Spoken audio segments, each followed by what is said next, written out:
Hi, I'm Mike Handberger with Tricky Fast Studios. Today I'm going to show you more about the ability system.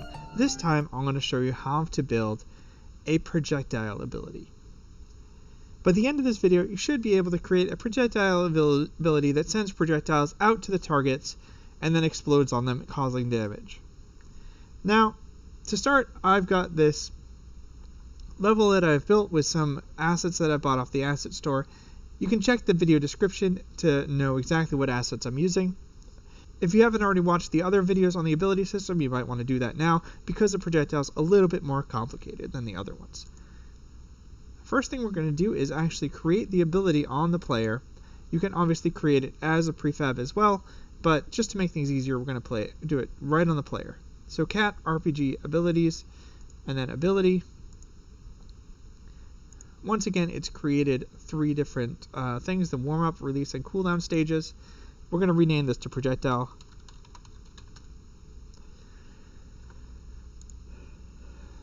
And we're going to give it a name over here. Our minimum and maximum range, now this is important for this one. We want that to be 2 and then 20.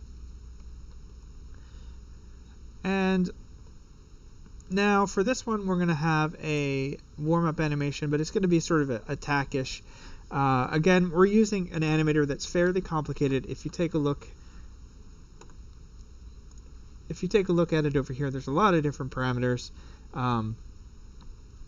but yours may be simpler or it may be complicated. I don't know.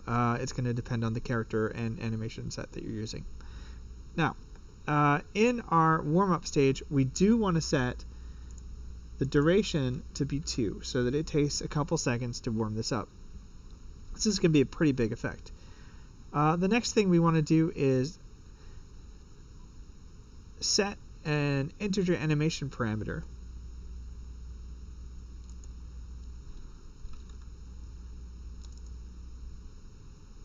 And while we're here, we're going to also do a spawn.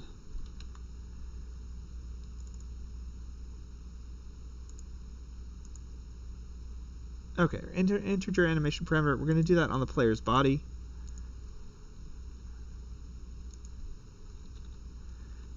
The parameter name is going to be left, right, and we're going to set that to 2. And our spawn action, target's none. We're going to do owner, we're going to set a path, and then we're going to do body. We're going to have to look this up here.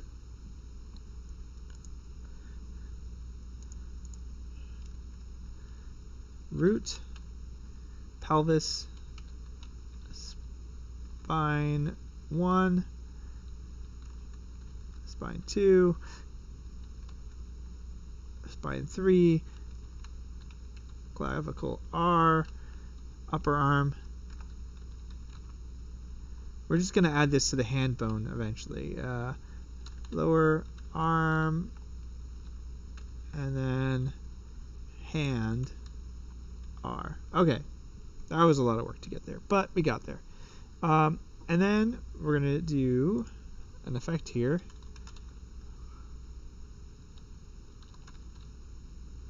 Effect 15 hand. And we're also going to store it in spawn variable again. So we're creating a local value called spawn. The next thing we need to do, oops, close up that body there, is we are going to add another framed delayed action.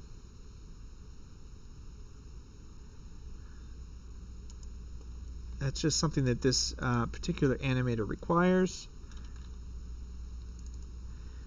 And then underneath that, we're going to trigger the attack cast trigger.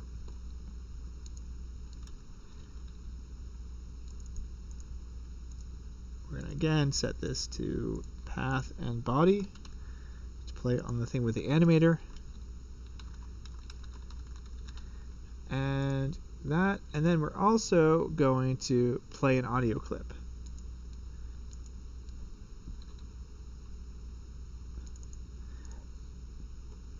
And for that, we're going to say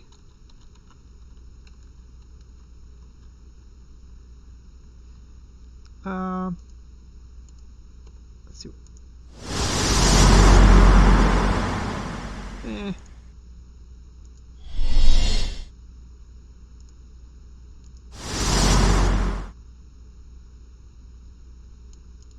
Let's find a good one here.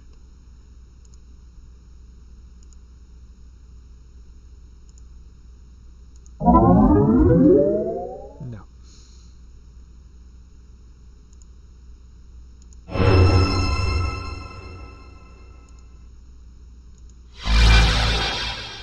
That sounds good.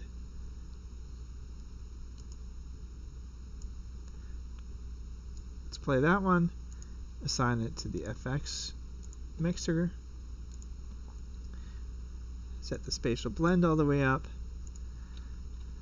Set the target to owner. All right. Now we do need to create an effect group.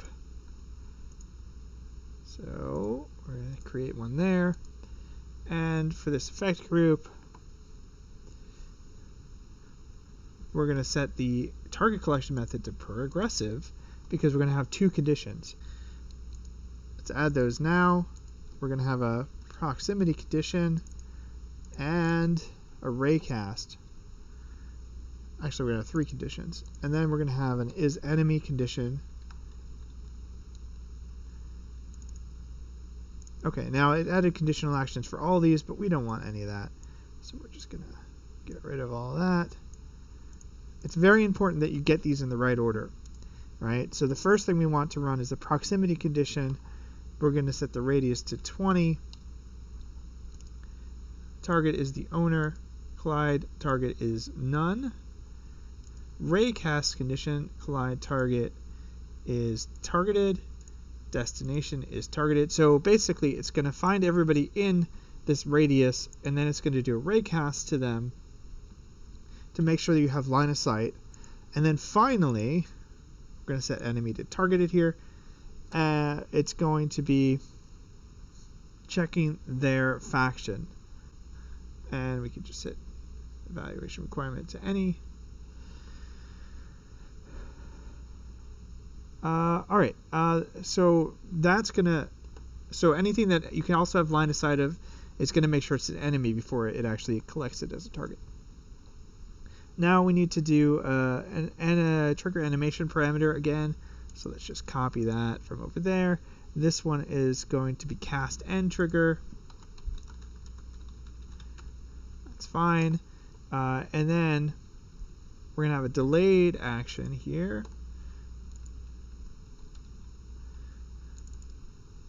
With a 3-second delay, once again, to remove that effect from remove that effect from our hand, and that's going to be a destroy object. Instead of owner, we're going to go local. Remember that we created this local value called spawned. We're going to delete it now, or after 3 seconds. And then the next thing we're going to do is add our actual projectile action. Here's where it gets exciting. So we add a projectile action. Now, there's a lot of parameters on the projectile action. There's different projectile types. So you can have a single projectile. That means if you have multiple targets, the projectile is going to go into the center of all the targets. Or if you just have one target, it's just going to go to that one target. Multiple means that you'll have one projectile for each target. And then MERV means that it's going to do that. It's going to do both of those. So the first thing it's going to do is send a projectile from you to the center point of all your targets, and then it's going to send individual projectiles out from that center point to each target. For now, let's select multiple. For the start, we want to put it on our hand again. So we're going to add this path here. We're going to go back to the spawn action, copy this path rather than type that again, and put that in there. The end is going to be targeted, so we're going to end on the target. Now for the projectile,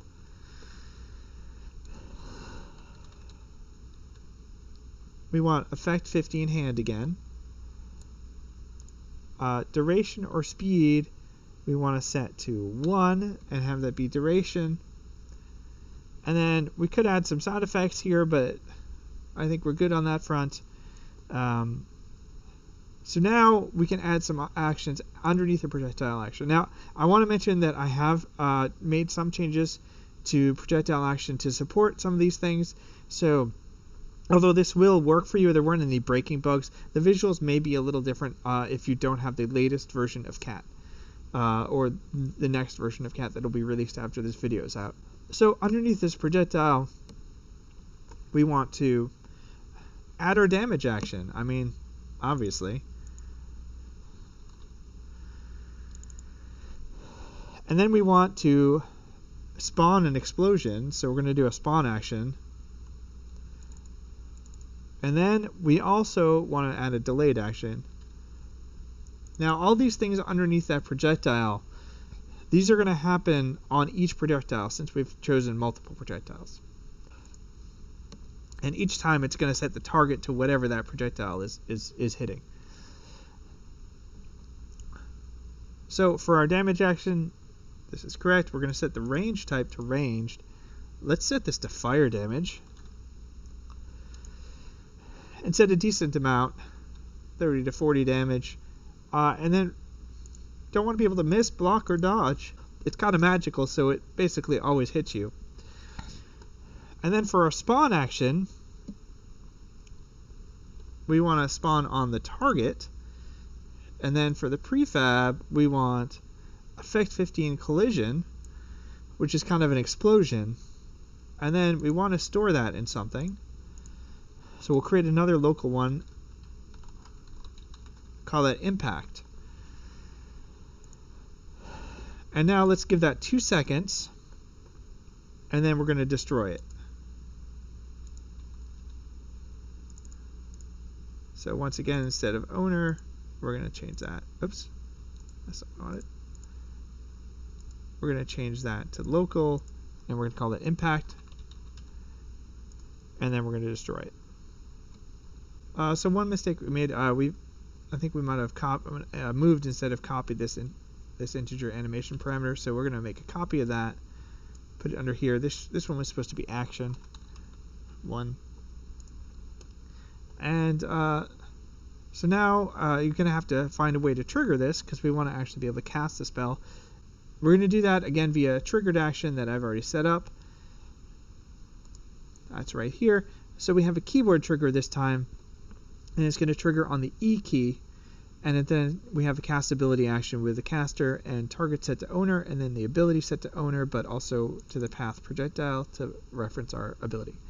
So let's give that a try and watch the fireworks.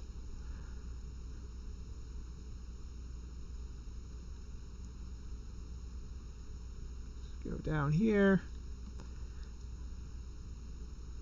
and see how many guys we can collect. There's 1.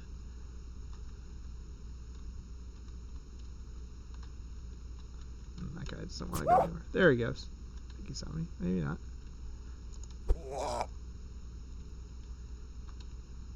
Alright, well, let's see if there's another guy over here. There is. Alright. Whoop. What's wrong with this guy? Uh-oh. Alright. Now let's zoom out a bit.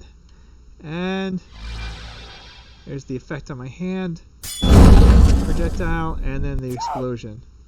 So let's do that again. Playing the animation, there's an effect on my hand. Projectile, explosion. And I killed a couple of them even. Actually, 3 of them. One more time, because it's so cool. I only hit that guy that time. Let's do it again.